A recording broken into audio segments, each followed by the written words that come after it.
இயேசு கிறிஸ்து நாமத்தினாலே மீண்டும் இந்த ஆன்மீக அறிவியல் என்கிற நிகழ்ச்சியில் உங்களை சந்திப்பதில் ரொம்ப சந்தோஷம். ஏற்கனவே நம்ம ஒரு 52 எபிசோட் நம்ம பண்ணியிருக்கிறோம். உங்களுக்கு ஞாபகம் இருக்கும், சயின்ஸ் அண்ட் சயின்ஸ் அப்படின்னு சொல்லி. அது தமிழ்லையும் இருக்குது, தெலுங்குலையும் இருக்குது. ஒரு ரூபன் நம்மளோடு கூட இருந்து அந்த காரியங்கள் எல்லாம் என்ன செஞ்சாங்க அப்படின்னு எத்தனை பேருக்கு பிரயோஜனமாக இருந்தது எல்லாம் பார்த்தோம். இப்போ நம்ம அடுத்து ஆன்மீக அறிவியல், சயின்ஸ் அண்ட் ஸ்பிரிச்சுவாலிட்டி அப்படின்னு சொல்லி சில காரியங்களை குறித்து நாம் தொடர்ச்சியாக பார்த்து கொண்டே இருக்கிறோம். இந்த முறையும் நம்மோடு கூட பிரதர் வந்திருக்கிறாங்க, பிரதர் ரூபன் வந்திருக்கிறாங்க. பைபிளையும் சயின்ஸையும் இணைச்சு நமக்கு அவங்க என்ன சொல்கிறாங்கன்னு பார்க்க போகிறோம். Praise lord brother. Praise lord. மீண்டுமாக உங்களை சந்திப்பதில் ரொம்ப சந்தோஷம் எங்களுக்கு. Thank you so much for your invitation. கர்த்தர் இந்த காரியங்களை அநேகருக்கு கொண்டு போகிறாரு. நிறைய பேர் சாட்சி சொல்கிறாங்க. போகிற மீட்டிங்ஸ் போகிற இடங்கள்லாம் ஒரு சிலர்லாம் வாலிபர்களுக்கு சண்டே கிளாஸு கூட இது யூஸ்ஃபுல்லாக இருக்குது அப்படின்லாம் சொல்கிறாங்க. கடந்த 2 எபிசோட் நம்ம பேசும்போது உங்களுக்கு ஞாபகம் இருக்கும்னு நினைக்கிறேன். ஒரு ஆவியானவருடைய நடத்துதலும் ஒரு ஒரு மகிமை அதில் இருந்தது நம்ம பார்க்க முடிஞ்சிச்சு. அதில் நல்ல ப்ரெசன்ஸ் ஃபீல்டாக இருந்துச்சு. எஸ்பெஷலி இந்த செகண்ட் எபிசோட் வந்து எனக்கு ரொம்ப பேசிகிட்டு இருக்கும்போது அந்த ப்ரெசன்ஸை நல்லா ஃபீல் பண்ண முடிஞ்சு. ஆமாம், கிரேஸ், கர்த்தருடைய பெரிய கிருபை தான். இன்றைக்கி நாம் என்ன பிரதர் பார்க்க போகிறோம், எதை பற்றி பார்க்க போகிறோம்? Thank you once again for your invitation. So last time நம்ம என்ன பார்த்தோம் அப்படின்னா, ஒரு பாயிண்ட் சொல்லி நம்ம முடித்தோம். இன்னைக்கு இருக்கிற பசங்களுக்கு, எஸ்பெஷலி கிட்ஸ், ஜென்சி, இவங்களுக்கு வந்து இந்த ஃபோனால் வர்ற டிஃப்ரென்ஸ் எப்படி வருதுங்கிறதெல்லாம், அவங்களோட சிந்தையில் எப்படி மாறுது, அதுக்கப்புறம் அவங்களோட திங்கிங்கில், பிலீஃபில் எவ்வளோ டிஃப்ரென்ஸ் வருதுங்கிறதெல்லாம் பார்த்தோம். அதை சொல்லிட்டு கடைசியாக நம்ம என்ன சொன்னோம்னா, இன்னைக்கு இருக்கிற குழந்தைங்களுக்கு, இன்னைக்கு இருக்கிற பசங்களுக்கு, எஸ்பெஷலி இந்த யூத் பிள்ளைங்களுக்கு நம்மளுக்கு வந்து how to believe, what to believe and what not to believe, எதை நம்பணும், எதை நம்பக்கூடாது, எப்படி நம்பணும், எப்படி நம்பக்கூடாது, இதை சொல்லி கொடுக்கறது ஒரு மிகப்பெரிய ஒரு முக்கியமான விஷயம் லைஃப்பில். அதை சொல்லி கொடுக்கறது தான் பிப்ளிக்கல் தியாலஜி அப்படிங்கிறத சொல்லி நம்ம முடித்தோம். அதனோட தொடர்ச்சியாக தான் இன்னைக்கு நம்ம பார்க்க போகிறோம். ஓகே, ஏன்னா ஃபார் எக்ஸாம்பிள் நம்ம பாடி இருக்குது, பாடிக்குள்ளே நூற்றுக்கணக்கான விஷயங்கள் நடக்குது, ப்ராசஸ் நடக்குது, நிறைய சொல்கிறாங்க. இது எல்லாமே வந்து பார்த்தீங்கன்னா நீங்கள் எப்படி எதை நம்புறீங்களோ அது சம்மந்தப்பட்டு தான் நடக்கும். ஓகே, பாடியோட ஃபங்க்ஷனிங்க பிலீஃப் பேஸ்டு நிறைய விஷயம் அதில் இருக்குது. ஓகே, அது எப்படி ஒரு சின்ன உதாரணம் சொல்லுங்களேன். ஃபார் எக்ஸாம்பிள் ஒரு நடுவில் ஒரு ஹெல்த் ப்ரொஃபஷனல் பேசுனத, ஒரு பெரிய ஒரு ஹெல்த் ப்ரொஃபஷனல் சரி, அவர் பேசுனதை நான் கேட்டேன். அவர் பேசுகிறாரு, நீங்கள் வந்து எல்லாத்துக்கும் கிரேட்ஃபுல்லாக இருக்கணும், எல்லாத்துக்கும் ஒரு நன்றி உள்ள ஒரு இருதயத்தோடு நீங்கள் இருக்கணும், உங்கள் லைஃபுக்காக நீங்கள் கிரேட்ஃபுல்லாக இருக்கணும். அவள் அப்படிலாம் பண்ணும்போது உங்கள் பாடி ஃபங்க்ஷன் வந்து நல்லா இருக்கு, இதெல்லாம் சொல்லிட்டு அவர் ஒன்று சொன்னார். என்ன சொல்கிறாரு, நீங்கள் வந்து காலையில் எழுந்திரிச்சோன்னா சூரியனை பார்த்து அந்த நாளுக்காக தேங்க் பண்ணுங்க, நைட்டு போகும்போது சந்திரனை பார்த்து நீங்கள் டெய்லி தேங்க் பண்ணுங்க. இப்படி நீங்கள் கிரேட்ஃபுல் மைண்ட் இருக்கும்போது உங்களோட சைக்காலஜி, உங்களோட பாடி ஃபங்க்ஷன்ஸு இதெல்லாம் பெட்டராக நடக்கும். ஓகே, அப்படின்னு ஒன்று சொன்னார். ஸோ உங்கள் வாழ்க்கை நல்லா இருக்கிறது, இல்லை நல்லா இருக்கும் அப்படி ஒரு நம்பிக்கையோட இந்த இயற்கையை பார்த்து நீங்கள் ஒரு நன்றி சொல்லுங்கள், தேங்க்ஸ் கிவிங் கூடியவங்களாக இருங்க, நன்றி அறிதல் இறுதியும் உள்ளவர்களாக இருங்க. நம்ம பைபிளிக்கெல்லாம் சொல்கிற மாதிரி அது நீங்கள் நன்றியாக இருந்தீங்கன்னா உங்கள் வாழ்க்கை நல்லாயிருக்கும் அப்படின்னு அவர் சொல்ல வர்றாரு. ஆமாம், அவங்க பாடி ஃபங்க்ஷன்ஸ்லாம் இன்னும் பெட்டராக இருக்குது. ஓகே, அதை நாங்கள் வந்து ரிசர்ச் பண்ணி கண்டுபிடிச்சிருக்கோம். இப்போ இதில் நம்ம ஒரு விஷயம் யோசிக்கணும். இவங்களுக்கு என்னென்னா, தேங்க்ஃபுல் ஹார்ட்டு வந்து உடம்புக்கு நல்லதுன்றதே இவங்க புரிஞ்சுக்கிட்டாங்க. இது வரைக்கும் உங்களோட ரேஷனாலிட்டி கரெக்ட். சூரியனுக்கு தேங்க் பண்ணுறது, சந்திரனுக்கு தேங்க் பண்ணுறது எப்படி உங்களுக்கு தோணுது? என்ன பர்சனல் ஒப்பீனியன் கேட்டிங்கன்னா, நான் வந்து ஒவ்வொன்றத்துக்கும் கடவுளுக்கு தான் தேங்க் பண்ணுவேன் நான், இல்லையா? ஏன்னா அவர் எனக்கு நன்மை செய்கிறவராக இருக்கிறாரு, ஒவ்வொரு காலத்திலும் நன்மை செய்கிறாரு, எல்லாம் செய்கிறாரு. So I want to be thankful for the God, அப்படி தானே? அப்போ காடுக்கு பதிலாக ஆல்டர்னேட்டாக வேற ஒன்று கொண்டு வர மாதிரி இருக்கு இல்லையா அந்த இடத்துல? பேசிக் காமன் சென்ஸ் வச்சு நம்ம யோசிச்சோம்னாலே நீங்கள் நல்ல ஒரு பாயிண்ட் சொன்னீங்க. யாருக்கு நம்ம தேங்க் பண்ணோம்னா, இன்னொரு உயிருள்ள ஒரு மனுஷனுக்கு தானே தேங்க்ஃபுல்லாக இருப்பீங்க. காடுக்கு நம்ம தேங்க்ஃபுல்லாக இருப்போம், ரெடி இன்னொரு மனுஷங்க எனக்கு உதவி செஞ்சாங்க அப்படிங்கிற. நீங்கள் மண்ணுக்கும் ரோட்டுக்கும் தேங்க்ஃபுல்லாக இருப்பீங்களா? நீங்கள் மேபி அந்த ரோடை போட்ட அரசாங்கத்துக்கு வேணா ஒருத்தர் தேங்க்ஃபுல்லாக இருக்கலாம். கண்டிப்பாக. அந்த கல்லுக்கும் மண்ணுக்கும் ரோட்டுக்கும் நீங்கள் தேங்க்ஃபுல்லாக இருப்பீங்களா? இல்லை, அது தப்பாக போயிரும்ல அப்படி இருந்தால். அது இர்ரேஷனலாக தானே இருக்கு. ஆமாம், இவங்களுடைய கண்டுபிடிப்பு ஒரு விதத்தில் கரெக்டாக தெரியுது. தேங்க்ஃபுல்லான ஹார்ட் வந்து உடம்புக்கு நல்லது, சைக்கலாஜிக்காக மனசுக்கு நல்லதுங்கிறதெல்லாம் எங்களுக்கு புரியுது. ஆனால் இவங்க என்ன அடுத்த ஸ்டெப்புக்கு போயிட்டாங்கன்னா, காடுங்கிற ஒருத்தரை மட்டும் எடுத்துட்டு நீங்கள் வந்து சூரியனை கும்பிடுங்க, சந்திரனுக்கு தேங்க் பண்ணுங்க அப்படின்னு இந்த ஏன்ஷியன் சிவிலைசேஷனில் இருந்த ஜனங்கள் வந்து காலையில் எழுந்திரிச்சோன்னா சூரியனை கும்பிட்டாங்க. அதுக்கு தானே இவங்களும் கொண்டு போகிறாங்க. ஆமாம், அதாவது சிருஷ்டிகளை நோக்கி திருப்புறாங்க இவங்க, இல்லையா? கிரியேஷன்ஸை நோக்கி திருப்புறாங்க, கிரியேட்டரை நோக்கி திரும்பலை. ஆமாம், ஓகே. இவங்க இன்னைக்கு அதை கண்டுபிடிச்சு சொல்கிறாங்க. ஆயிரக்கணக்கான வருஷத்துக்கு முன்னாடியே நம்ம சங்கீதத்துல வாசிக்கிறோம். சங்கீதம் 136 ஒண்ணும் இல்ல. கர்த்தரை துதியுங்கள், அவர் நல்லவர், அவர் கிருபை என்றும் உள்ளது. ஓகே. காட துதிக்கும் போது எனக்கு கிருபை கூடுது. அதை இவங்க இப்ப கண்டுபிடிச்சிருக்காங்க. ஓகே. கண்டுபிடிச்சு வேற திசையை திருப்பி நீங்க அதை பண்ணுங்க இதை பண்ணுங்கன்னு சொல்றாங்க. ஸோ இவங்க என்ன லெவலுக்கு போறாங்க அப்படின்னா, பிலீஃப் ஏன் முக்கியங்கிறது உங்களுக்கு தெரியுது. ஆனா நீங்க எதை வேணாலும் நம்புங்க காடை தவிர. பெரும்பாலும் நம்ம இந்த எபிசோட்ஸ் எல்லாத்துலேயுமே மிக முக்கியமாக ஒரு விஷயத்தை நம்ம பார்த்தோம். அப்படியா நீங்கள் அதிகம் நல்லா எக்ஸ்பிளைன் பண்ணீங்க. அது ஒரு ரீகாலாக தான் சொல்கிறேன். என்னென்னா இவங்களுடைய மோட்டிவ் எதுவாக இருக்குது அப்படின்னு கேட்டிங்கன்னா, காடுக்கு ஆல்டர்னேட்டாக எதை வேணாலும் கொண்டு வராங்க. ஆனால் இவங்க சொல்கிற விஷயமெல்லாம் கரெக்டாக இருக்குது. அது காடு தான் சொல்லாமல் அந்த இடத்துல நேச்சரை கொண்டு வராங்க, கல்லை கொண்டு வராங்க, மண்ணெல்லாம் சேர்ந்து ஒரு எவல்யூஷன் தியரி, கல் மண் எல்லாம் சேர்ந்து தான் கொண்டு வருது. இது அதாவது கர்த்தர் கிரியேட் பண்ணாருங்கிறதுக்கு பதிலாக கல் மண்ணெல்லாம் சேர்ந்து கிரியேட் ஆச்சு, தானாக கிரியேட் ஆச்சு, அங்கேருந்து கிரியேட் ஆச்சு, இங்கேருந்து கிரியேட் ஆச்சுன்னு சொல்கிறதுக்கு அவங்க ரெடியாக இருக்கிறாங்க. அதெல்லாம் ரெடி. காடை தவிர நீங்கள் எதை சொன்னீங்கனாலும் அவங்க ரெடி. இப்போ அந்த இடத்துல இதையும் சொல்கிறாங்க, நீங்கள் தேங்க்ஃபுல் ஹார்ட்டோட இருந்தீங்கன்னா உங்களுக்கு ரொம்ப நல்லது. ஆனால் யாருக்கு தேங்க்ஃபுல்லாக இருக்கணும்? சூரியனுக்கும் சந்திரனுக்கும் நட்சத்திரங்களுக்கும் இருக்க சொல்கிறாங்க. ஆமாம் இல்லையா? ஆமாம். ஓகே. இவங்க எங்கே கூப்பிட்டு போகிறாங்கன்னா, நான் திரும்ப சொல்கிற மாதிரி தற்காலத்து மனுஷனுடைய நம்பிக்கை மூட நம்பிக்கைக்கு தான் இவங்க எடுத்துகிட்டு போகிறாங்க. அப்படிதான் நான் பார்க்குறேன். அப்போது இது தாண்டி நம்ம இதுக்குள்ளே என்ன நம்ம சொல்ல வரோம் உங்களுக்கு? இப்போ பிலீஃப்ங்கிறத வச்சு தான் நம்ம இப்போ லாஸ்ட் 2 எபிசோட்ஸுமே பேசிக்கிட்டு இருக்கிறோம். சமீபத்தில் நான் வந்து ஒரு சின்ன ஒரு ரிசர்ச் பண்ணிட்டு இருந்தேன். எப்படி நம்ம ஸ்கூலில் படிக்கிற பசங்க ஃபேஸ்புக், இன்ஸ்டாகிராம் இதெல்லாம் இருக்காங்க, அது மாதிரி ப்ரொஃபஷனலாக இருக்க ப்ரொஃபஷனல்ஸ் எல்லாருமே இருக்கிற வேர்ல்ட்ஸ் லார்ஜஸ்ட் ப்ரொஃபஷனல் பிளாட்ஃபார்ம் பார்த்தீங்கன்னா லிங்க்டின் தான். இவங்க எல்லாரும் படித்தவங்க, சயின்ஸ் படித்தவங்க எல்லாம் தான் இருப்பாங்க. அண்ட் நான் அண்டர்ஸ்டாண்ட் பண்ணது, நான் 10-15 வருஷமாக இருக்கேன் லிங்க்டின்ல.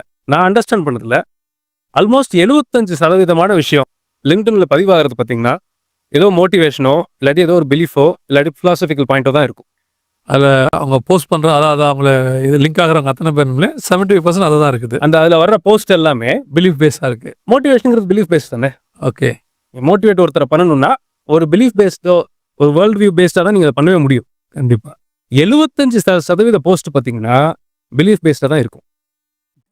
ஆனால் இவங்க சொல்கிறவங்க பார்த்தீங்கன்னா எல்லாருமே நாங்கள் சயின்ஸு அப்படி இப்படின்னு வேற மொழியில் சொல்லுவாங்களே ஒழிய, பட் ஆனால் ஃபவுண்டேஷன் பிலீஃபாக தான் இருக்கும். நீங்கள் சொன்னது எனக்கு ஞாபகத்தில் இருக்குது. அதாவது பிலீஃபுங்கிறது தான், ஏத்திசம்ங்கிறதே ஒரு பிலீஃப் தான். ஆமாம் இல்லையா? கடவுள் நம்பிக்கை இல்லைங்கிறதே, கடவுள் இல்லைங்கிறதுமே ஒரு பிலீஃபில் தான் அவங்க சொல்கிறாங்க. நம்பிக்கை தான், அதுவும் ஒரு விதமான நம்பிக்கை. அந்த மாதிரி எது எடுத்தாலும் நாளைக்கு வரேன் அப்படிங்கிறது ஒரு நம்பிக்கையின் அடிப்படையில் தான். நம்ம ஏற்கனவே பேசியிருக்கோம்னு நினைக்கிறேன். ஓகே. இப்போ இதுக்கு ஒரு 2 எக்ஸாம்பிள் பார்ப்போமே, எப்படி பிலீஃப் வந்து ஒரு மனுஷனுடைய வாழ்க்கையும் எப்படி அவங்களுடைய டெசிஷன்ஸையும் இம்பாக்ட் பண்ணுறதுக்கு ஒரு 2 எக்ஸாம்பிள் பார்ப்போம்.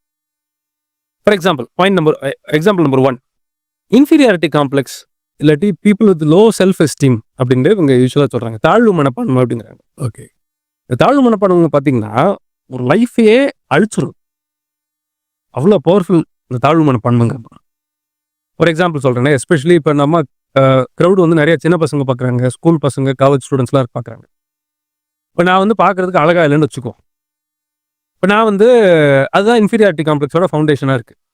பார்க்குறதுக்கு அழகாக இல்லை, பார்க்குறவங்க என்ன நினைப்பாங்கன்னு நான் நினைக்கிறேன். இப்போ இதில் என்ன ப்ராப்ளம்னா, இதை நல்லா ஒருத்தர் யோசிச்சு பார்த்தாருன்னா, நான் அழகாக இல்லைங்கிறது பிரச்சனை கிடையாது, நான் அழகாக இல்லைன்ட்டு நான் நினைக்கிறதும் பிரச்சனை கிடையாது, நான் அழகாக இல்லைன்னு அடுத்தவன் நினைக்கிறதும் பிரச்சனை கிடையாது. என்ன பிரச்சனைனா, நான் அழகாக இல்லைன்னு இன்னொருத்தன் நினைப்பான்னு நான் நம்புவேன் பார்த்தீங்களா, அதுதான் ப்ராப்ளம். இப்போ நீங்கள் என்ன சொல்ல வரீங்க அப்படின்னா, என் வியூவில் நான் அழகாக இல்லைன்றது ஓகே, அது உண்மையாக கூட இருக்கலாம். எனக்கு நான் அழகாக தெரியல. ஒருவேளை அவங்க என்னை வந்து அழகாக இருக்கான்னு அவங்க ஒருவேளை அவங்க கூட அப்படி நினைக்கலாம். ஆனால் என்னுடைய வியூவில் எப்படி இருக்குன்னா, ஒருவேளை அவங்க அழகாக இல்லைன்னு நினச்சிக்கிட்டே இருப்பாங்களோ. இதுதான் foundation of inferiority complex. Okay. நான் இதை எங்கே பார்க்குறேன் பைபிள்லன்னு கேட்டிங்கன்னா, இப்போது கானானுக்குள்ள இஸ்ரவேல் ஜனங்க போவாங்க. போகும்பொழுது அவங்க சொல்கிற வேர்டு என்னவா இருக்கும்னு கேட்டிங்கன்னா, எங்கள் பார்வைக்கு அவர்கள் ராட்சதர்களைப் போல இருந்தார்கள் அப்படின்னு இருக்கு.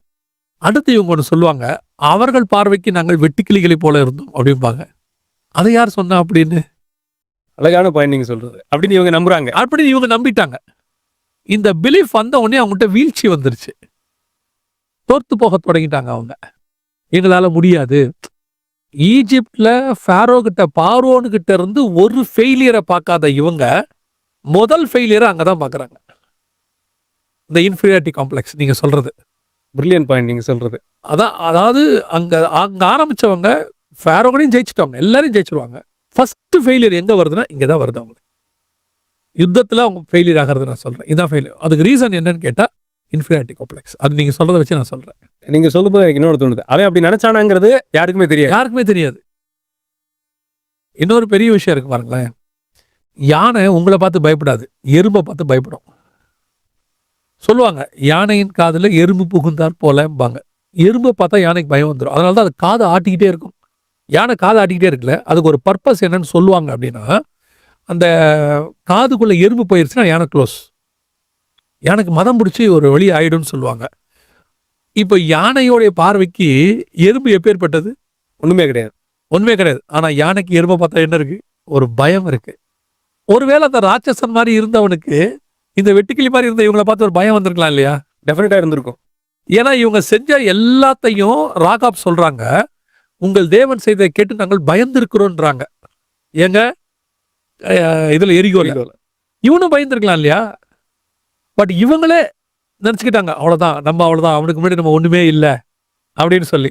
இந்த இன்ஃபீரியாரிட்டி காம்ப்ளெக்ஸ் தான் இருக்கிறதுல வீழ்ச்சிக்கான முதல் காரணமா இருக்கு அப்படின்னு நீங்க சொல்றதை வச்சு நான் இந்த இன்சிடென்ட் வச்சு புரிஞ்சுக்கிறேன். நான் இருக்குதா? இப்போ இது வந்து பாத்தீங்கன்னா பிலீஃப் பேஸ்ட். அவங்க நம்ப ஆரம்பிச்சாங்க பாத்தீங்களா, அவன் பார்வையில நம்ம வெட்டுக்கிளி மாதிரி இருப்போம் அப்படின்ட்டு.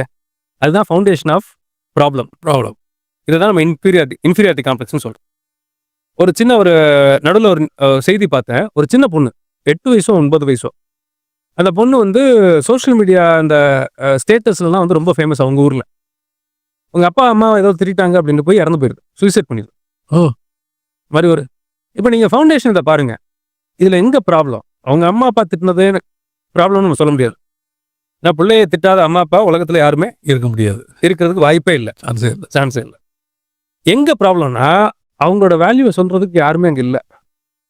அம்மா அப்பா தின்னதை விட உங்ககிட்ட இவ்வளோ வேல்யூ இருக்கு. இவங்க திட்டுறது சின்ன விஷயம் தான், பட் நீ இதை விட பெருசு. நீ உன்னுடைய சோஷியல் மீடியாவை பாரு, உனக்கு எவ்வளோ ஃபாலோயர்ஸ் பாரு, உன்னுடைய போஸ்ட்ல எத்தனை பேர் யூஸ்ஃபுல்லாக இருந்திருக்க பாருன்னு இதை சொல்றதுக்கு ஆள் இல்லை. ஓகே, அப்போ அவங்களோட பிலீஃப் என்னன்னா நான் ஒன்றும் கிடையாது.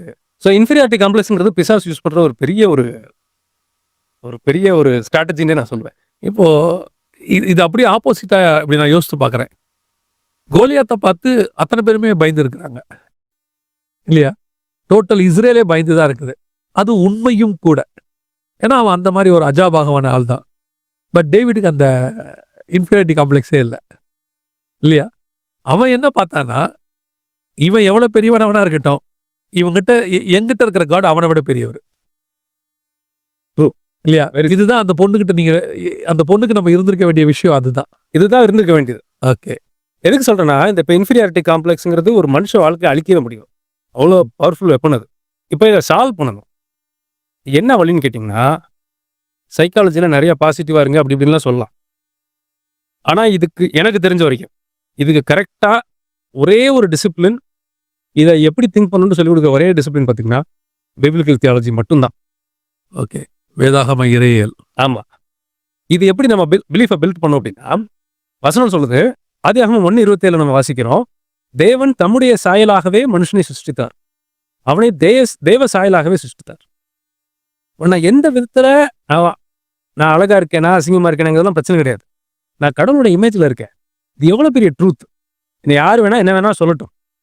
ஆனா இதை நான் சின்சியரா நம்பும்போது எனக்கு இன்ஃபீரியாரிட்டி காம்ப்ளெக்ஸ்க்கு ஃபவுண்டேஷனே இல்லாம போயிடும். நல்ல வேர்டு அது. இது என்ன விதமான ஒரு கான்ஃபிடன்ஸையும் என்ன விதமான மைண்ட் செட்டையும் எனக்கு கொடுக்க முடியும். நான் அடிக்கடி எனக்கு யோசிக்கிற ஒரு விஷயம் என்ன அப்படின்னா, ஒரு வசனத்தை நான் அடிக்கடி சொல்லுவேன், உலகத்தில் இருக்கிறவனிலும் என்னில் இருக்கிறவர் பெரியவர். நிறைய பேருடையதான கமெண்ட்ஸ் வந்து நம்மளை கண்டிப்பாக கொஞ்சம் சோர்வடைய பண்ணும். சில நேரங்களில் லைஃப்பில் ஏற்படக்கூடிய பிரச்சனைகள் வந்து நம்மளை வந்து டவுன் பண்ணும். அதே நேரத்தில் சில நேரங்களில் வந்துட்டு நம்ம மினிஸ்ட்ரியை பற்றி சொல்லக்கூடியது, மினிஸ்ட்ரி டாக்டரினை பற்றி இதெல்லாம் சொல்லும் போது கொஞ்சம் கள்ள உபதேசம், கள்ள தீர்க்கம் இப்படிலாம் நிறைய பேசும்போதெல்லாம் நமக்கு ஒரு விதமான சோர்வு வரும். அப்பெல்லாம் எனக்கு ஆண்டவர் சொல்லக்கூடிய வார்த்தை என்னன்னா, உன்னுடைய மினிஸ்ட்ரியை ஒழிக்கிறதுக்கு தான் இவங்க எல்லாம் அப்படி பேசிட்டு தெரியுறாங்க. ஆக்சுவலாக இவங்க மினிஸ்ட்ரியை விரும்பினவங்களா இருந்தால் உனக்கு ஃபோன் பண்ணியோ இல்லை உங்ககிட்ட வந்தோ அல்லது உனக்கு பாசிட்டிவா இந்த மாதிரிலாம் செய்யாதீங்க இப்படி இருக்குன்னு சொல்லியிருக்கணும்ல. ஆனால் அவங்க உன்னை குற்றப்படுத்துறாங்கன்னா என்ன அர்த்தம்னா உன்னை ஒழிக்கிறது அவங்க பிளான். சொல்லிட்டு சொல்லுவார், உன்னை அபிஷேகம் பண்ணது நான், உன் கூட இருக்கிறது நான், நீ தைரியமாக பேசு அப்படிம்பார். நான் சொல்கிறது 2012 சொல்கிறேன். எத்தனை இன்சிடென்ட்ஸ் என்னுடைய நான் வந்து இது நீங்கள் சொல்கிறதுனால என்னுடைய சாட்சியை சொல்கிறேன். கரெக்டாக சொல்லுங்க, நிறைய பேருக்கு யூஸ்ஃபுல்லாக. என்னன்னா நான் முதல் மினிஸ்ட்ரிக்கு ஃபஸ்ட்டு மீட்டிங் நான் பேச போகிறேன். ஒரு சின்ன க்ரௌடு, ஒரு பாஸ்டர் தான் என்னை கூட்டிகிட்டு போயிட்டு அந்த க்ரௌடில் பேச வைக்கிறாங்க. ரெவலேஷன் 17 ஒரு வசனம் எடுக்கிறேன். எடுத்து ஒரு 10 மினிட்ஸ் தான் இருக்கும். ஒரு சீனியர் பாஸ்டர், சீனியர் மீன்ஸ் வயசில் சீனியர் பாஸ்டர் எழுந்திரிச்சு தம்பி நீ கள்ளோபதேசம் பேசுகிறப்பா, இது தப்பாக இருக்குது டாக்டரின், நீ உட்காரு அப்படின்னாரு. நான் சொன்னேன், ஐயா நான் முடிச்சிடுறேன், முடித்த பிறகு கொஸ்டின் கேளுங்க, நான் எக்ஸ்பிளைன் பண்ணுறேன் அப்படின்ற உடனே, இல்லைப்பா நீ உட்கார், சும்மா நீ பேசிகிட்டு இருப்பா நாங்கள் கேட்டுக்கிட்டு இருப்போம்மா அப்படின்னு சொல்லி அப்படி சொன்ன உடனே இன்னொரு அவர் கூட உட்காந்துருந்த பாஸ்டர் டக்குன்னு என் கையில் மைக்க பிடிங்கிட்டார். எனக்கு இதுதான் ஃபஸ்ட்டு எக்ஸ்பீரியன்ஸ், ஃபஸ்ட்டு மீட்டிங் நான் போகிறேன் தனிப்பட்ட முறையில் பேசுகிறதுக்கு. என் கையிலேருந்து மைக் பிடுங்கன்னு எனக்கு அது உடஞ்சிருச்சு இருதயம். நான் லேப்டாப்லாம் கொண்டு போயிருக்கேன், எல்லாத்தையும் எடுத்து வச்சுக்கிட்டு இறங்கி படிக்கட்டு இறங்கி ரோட்டில் நடந்து வந்துட்டுருக்கேன். லிட்டரலாக என் காதில் ஒரு சவுண்டு, ஓ ஆளுங்களே ஒன்று இல்லைன்னு சொல்லிட்டாங்க, இப்படி என்ன பண்ண போகிறேன். நான் சொல்லுவேன், இந்த சூழ்நிலைகளில் என்னை வந்து நிற்க வச்சது எல்லாமே இந்த வேர்ட், நான் உன் கூட இருக்கிறேன், உலகத்தில் இருக்கிறவனிலும் உன்னில் இருக்கிறவர் பெரியவர், அவன் சொன்னா என்ன. அதுக்கப்புறம் எந்த இடங்களில் அவங்க வேணான்னு சொன்னாங்களோ அதே இடங்களுக்கு கூப்பிட்டு மீட்டிங் பயன்படுத்தினாங்க. ஸோ பல நேரத்தில் நம்மளுடைய ஊழியத்தை, நம்மளுடைய தனிப்பட்ட வாழ்க்கையை ஒழிக்கிறதுக்கு அதுக்கு ரீசன் என்னன்னா, நீங்க சொன்ன மாதிரி எனக்கு கொடுக்கப்பட்ட வாக்குத்தத்தம் அல்லது எங்கிட்ட இருக்க வசனம் அவங்கள விட பெருசு. நான் அதை பார்க்காம அவங்க சொன்னதை பெருசா நினைக்கும் போது தான் நான் வீழ்ச்சி அடைகிறேன் அப்படின்னு பார்க்குறேன். அழகா சொன்னீங்க. இப்போ இதையே நீங்க அனலைசிஸ் பண்ணி பாருங்களேன். நீங்க எதை நம்புனீங்கிறத வச்சு தான் இன்னைக்கு நீங்க இருக்க நிலைமையே இருக்கும். ஏமன் 100%. எப்படி சொல்லிட்டாங்க, நீங்க இதை இப்படி யோசிச்சு பாருங்களேன். ஒருவேளை அப்படி யோசிக்காம அவங்கள நம்பி தான் காட் நான் போனேன், என்னை இப்படி அசிங்கப்படுத்திட்டீங்க, நீங்க இதுக்கு மேலே நான் பண்ண மாட்டேன் நீங்க ஒதுங்கிருந்தீங்கன்னா, அப்ப நீங்க எதை நம்புறீங்களோ அந்த ஃபவுண்டேஷன் தான் உங்களை இன்னைக்கு இருக்க நிலைமைக்கு கொண்டு வந்திருக்கும். 100% கரெக்ட். இப்போ இதுல இன்னொரு ஒரு ஸ்பிரிச்சுவல் கொஸ்டின் உங்களுக்கு. நிறைய கிறிஸ்டியன்ஸ் என்ன நினைச்சுக்கிறாங்கன்னா, தாழ்வு மனப்பான்மையை தாழ்வுன்னு நினைச்சுக்கிறாங்க. அதுக்கு ஒரு கிளாரிட்டி நீங்க கொடுத்தீங்கன்னா நல்லா இருக்கும். தாழ்வு மனப்பான்மைக்கும் தாழ்மைக்கும் உள்ள டிஃபரன்ஸ், பெரிய டிஃபரன்ஸ் இருக்குது ரெண்டுக்கும். ஆமா ஆமா. ஆனா நிறைய பிலீவர்ஸ் என்ன நினைச்சுக்கிறாங்கன்னா, தாழ்வு மனப்பான்மையை தாழ்மைங்கிற மாதிரி சில நேரம் தெரியும் அது பாக்குறதுக்கு. ஓகே, ஹம்பிள்னஸ் வேற, இன்ஃபீரியாரிட்டி காம்ப்ளெக்ஸ் வேற. ஆமா, ஹியூமிலிட்டி வேற, இன்ஃபீரியாரிட்டி காம்ப்ளெக்ஸ் வேற. ரெண்டு. இன்ஃபீரியாரிட்டி காம்ப்ளெக்ஸ் சின், ஹியூமிலிட்டி காட் விரும்புறது. ஆமா, இதுக்கு ரெண்டுக்கும் நீங்க ஒரு எக்ஸ்பிளேஷன் கொடுத்தீங்கன்னா நல்லா இருக்கும். அதாவது என்கிட்ட ஒன்று இருக்கு, ஆனால் அது என்னதில்லை, எனக்கு கர்த்தர் கொடுத்தாரு அப்படிங்கிறது தாழ்மை. என்கிட்ட இல்லவே இல்லை, நான் ஒன்றுமே இல்லை, என்கிட்ட அப்படி ஒன்றுமே கிடையாது, நான் வாழ்க்கையில் முன்னேறவே மாட்டேன், அவ்வளோதான், நான் ஒளிஞ்சிட்டேங்கிறது தாழ்வு மனப்பான்மை. பேசிங் இதுதான் என்கிட்ட ஒன்று காட் கொடுத்துருக்காரு, அது நான் நம்புகிறேன். நான் எப்போவுமே என்னுடைய அழைப்பை நம்புவேன். எல்லாத்தையுமே சொல்லுவேன். ஊழியத்துக்கு வரேன்னு சொல்லும் போது ஆக்சுவலாக இந்த எபிசோட்ல நான் தான் நிறைய பேசுகிறேன்னு நினைக்கிறேன். நான் நீங்க தான் நிறைய பேசணும். என்னன்னா, பொதுவாக இந்த மினிஸ்ட்ரியில் நான் வந்து இந்த அழைப்பை வந்து ரொம்ப ஃபஸ்ட்டு ப்ரையாரிட்டி கொடுப்பேன். யாராவது மினிஸ்ட்ரிக்கு வந்து எனக்கு ஜெபம் பண்ணுங்கன்னு சொன்னாலும் உங்கள் அழைப்பை கன்ஃபார்ம் பண்ணிட்டீங்களான்னு கேட்பேன். எதனால் அப்படின்னா, அதுக்கப்புறம் நான் ஓட போகிற இந்த மொத்த ஓட்டத்துக்கும் இந்த கன்ஃபர்மேஷன் தான் எனக்கு கன்ஃபர்மேஷன் லெட்டர் இதுதான். ஏன்னா பிரச்சனை வரும், போராட்டம் வரும், செங்கடல் வரும், யோர்தான் வரும், எல்லாத்துலேயும் எனக்கு ஒரே நம்பிக்கை என்னென்னா, நீங்கள் கூப்பிட்டீங்க, இது உங்களுடைய அழைப்பு, நீங்கள் கொடுத்துருக்கீங்க அப்படிங்கிறது தான். ஸோ இது இருக்கும் பொழுது எனக்கு ஒரு தைரியம் வரும், எல்லாம் வரும். யார் வந்தால் பார்த்துக்கலாம், உலகத்தில் இருக்கிறவனிலும் வெண்ணில் இருக்கிறவர் பெரியவர், போடா பார்த்துக்கலாம் அப்படின்னு ஒரு தாட் ஒன்று வரும். ஆனால் அது பெருமையாக மாறிடக்கூடாது. 22 வருஷம் ஊழியம் பண்ணியிருக்கேன், எவன் என்ன பண்ண முடியும் அப்படிங்கிற என்ன தாட் வந்துருச்சு, க்ளோஸ் ஆகிடும். அப்போவும் நான் நிற்பதும் நிர்மூலமாக நிற்பதும் கிருபையே. நிறைய பேர் வந்து சொல்லுவாங்க, அதை கேட்டோம், இந்த மெசேஜ் அப்படி இருந்துச்சு அப்படின்னு போது நான் எப்படி எடுத்துப்பேன்னா, இதே செய்தியை 20 வருஷத்துக்கு முன்னாடி பேசும் யாருமே கேட்கல. அப்போனா என்ன அர்த்தம்னா, நீ பேசினா எவன் கேட்க மாட்டான், அதை எப்போ யார் கேட்கணும்னு நான் வச்சுருக்கேன், அப்போ தான் அவங்க அதை கேட்பாங்க. ஸோ அந்த இடத்துல தான் நான் என்ன நினைக்கிறேன்னா, என்கிட்ட ஒன்று இருக்கும், ஆனால் அது எந்தில்லை, கர்த்தர் கொடுத்தது அப்படின்ட்டு. சில நேரத்தில் கர்த்தர் கொடுத்துருப்பாரு, அத்தாரிட்டியை கர்த்தர் கொடுத்துருப்பாரு. நான் குப்பை, நான் மண், நான் ஒன்றுமே இல்லை, அவ்வளோதான் முடிஞ்சு போச்சு, என் வாழ்க்கையே அவ்வளோதான் அப்படிங்கிறது தான் தாழ்வான பழம். இது எழுந்திருக்கவே விடாது. இது கடைசி வரைக்கும் அவங்கள மேலே வரவே விடாது. அவங்க நான் இருக்கிற பலத்தோடே போ அப்படிமாரு ஆண்டவர். நான் போகிறேன் அப்படின்னு போகிறோம்ல, அது கர்த்தர் விரும்புகிறது அப்படின்னு நான் நினைக்கிறேன். நீங்கள் கேட்டதுக்கு இதுதான் எக்ஸ்பிளனேஷன் நினைக்கிறேன். நல்ல எக்ஸ்பிளனேஷன். ஆக்சுவலி இது ரொம்ப முக்கியம் அப்படின்னு நான் நினைக்கிறேன். ஏன்னா நிறைய கிறிஸ்டியன்ஸ் வந்து தாழ்வு மனப்பான்மையில ஸ்ட்ரகிள் பண்ணுறதை நான் பார்த்துருக்கேன் பர்சனலாக. அதை மாற்றுறதுங்கிறது ரொம்ப ரொம்ப முக்கியம் ஆக்சுவலி. அதனால கேட்குறேன். எப்பவுமே நம்மகிட்ட இருக்கிறது வந்து கூழாங்கல்லா இருக்கலாம், ஆனால் வீழ்த்துகிறவர் கர்த்தர். ஒரு வசனம் அழகா இருக்கும், குதிரை யுத்த நாளுக்கு ஆயத்தப்படும், ஜெயமோ கர்த்தரால் வரும். நான் பண்ண வேண்டிய ப்ரிப்பரேஷன் கரெக்டாக பண்ணிடுவேன், ஆனால் சக்ஸஸ் கர்த்தரால தான் வரும். என் ப்ரிப்பரேஷனால சக்ஸஸ் இல்லை, அதனால நான் ப்ரிப்பேர் பண்ணாமே இருக்கக்கூடாது. முக்கியமான பாயிண்ட் நீங்கள் சொல்கிறது. அதுதான் இந்த தாழ்மைக்கு ரொம்ப இம்பார்ட்டண்ட்டான ஒரு விஷயம் நான் பார்க்குறேன். நான் அது ஸோ இப்போ இவ்வளோ நேரம் பேசணும் இல்லையா, இதை ஏதாவது ஒரு சயின்ஸ் புக் சொல்லித்தர முடியும்னு நினைக்கிறீங்களா நீங்கள்? சான்ஸே இல்லை. இந்த ஒரு புக்கை தவிர வேற எந்த புக்கும் அதை சொல்லித்தராது. நமக்கு சொல்லியே தர முடியாது. எந்த புக்கு வேணாலும் இருக்கட்டும், உங்களுக்கு வந்து மிகப்பெரிய ஒரு ஆத்தர் எழுதின மோட்டிவேஷன் புக்காக இருக்கட்டும், எது வேணாலும். ஆனால் ஒரு கான்கிரீட்டான ஃபவுண்டேஷனை வச்சு அவங்களுக்கு ஒரு வேளை ரிசர்ச் பண்ணி இப்படி இருந்தால் நல்லதுங்கிறத அவங்க புரிஞ்சுக்குவாங்க. அவர் சொன்னார் இல்லையா ஃபர்ஸ்ட் நான் பேசும்போது, இப்படி நீங்கள் வந்து தேங்க்ஃபுல்லான ஹார்ட்டில் இருந்தீங்கன்னா உங்கள் உடலுடைய ஃபங்க்ஷன்ஸு, உங்களோட மனநிலை எல்லாம் நல்லா இருக்கும்னு சொல்கிறாரு. அதோடைய எஃபெக்ட் அவர் கண்டுபிடிச்சிட்டாரு. அதுக்கு காரணத்தை பைபிள் மட்டும்தான் சொல்லும். ஆமாம், யாரால இது வரும்ன்றதை மட்டும் அவங்க அந்த ஒரு இடத்துல தான் மிஸ்கைட் ஆயிடுறாங்க, இல்லை தெரியாமல் அலைஞ்சிட்டு இருக்கிறாங்க. தெரியாமல் அலைஞ்சிக்கிட்டு இருக்காங்கிறத விட மிஸ்கைட் ஆகி எதை வேணாலும் அவங்க நம்ப ஆரம்பிச்சிடுறாங்க. ஓகே, இதை சொல்லி கொடுக்கறது தான் இந்த ப்ரோக்ராமுடைய ஃபவுண்டேஷன் நான் பார்க்குறேன். ஓகே, தியாலஜியோடைய இம்பார்ட்டன்ஸ் என்ன அப்படின்னு கேட்டால், நமக்கு அந்த தாழ்மையிலையோ இருக்கட்டும், அந்த எந்த ஒரு கான்செப்ட்ஸ்லையோ இருக்கட்டும், நமக்கு ரீசன் என்ன, யார் அதுக்கு பின்னாடி இருக்கிறாரு, யார் நம்மளை நடத்துகிறாரு, இன்ன வரைக்கும் நம்ம ஓடுறதுக்கு எது காரணமாக இருக்குங்கிறதான கரெக்ட் காரியங்களை நமக்கு சொல்லிக் கொடுக்குறது. ஆமாம், ஓகே. இந்த டிசிப்ளின் மட்டும்தான் எப்படி ஒருத்தர் யோசிக்கிறது, எதை பிலீவ் பண்ணுறதுங்கிறத சொல்லிக் கொடுக்க முடிஞ்ச ஒரே டிசிப்ளின். அதுலேயும் இந்த பிப்ளிக்கல் தியாலஜி மட்டும்தான் அதை கரெக்டாக சொல்லிக் கொடுக்கும். ரொம்ப சந்தோஷம். சரி, இப்போ இன்னொரு ஒரு பாயிண்ட் மட்டும் ஒரு இன்ட்ரொடக்ஷனாக இந்த எபிசோடில் பார்த்துட்டு நெக்ஸ்ட் எபிசோடில் அதை இன்னும் கொஞ்சம் டீட்டெயிலாக பார்க்கலாம். ஏதாவது பர்பஸ்ன்னு ஒன்று இருக்கும். பர்பஸ்ன்னு இல்லாத ஒரு விஷயம்.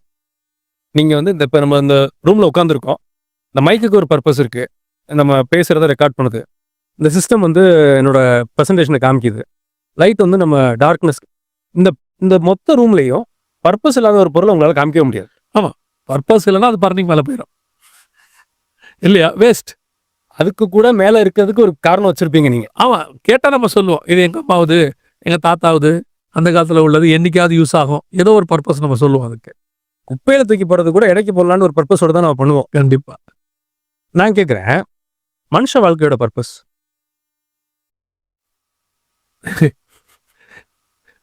பிப்ளிக்கலி கேட்டிங்கன்னா நான் பதில் சொல்லிடுவேன். பிப்ளிக்கலாக வசனத்துல தான் சொல்கிறேன், நான் சொல்லிடுவேன். வசனத்தில் இருக்கு, அவர் ஒருவனை அல்லவா படைத்தார், ஏன் ஒருவனை படைத்தார், தேவ பக்தி உள்ள சந்ததியை பெரும்படி தானே என்ற பர்பஸுங்க அவர் சொல்லிடுறாரு.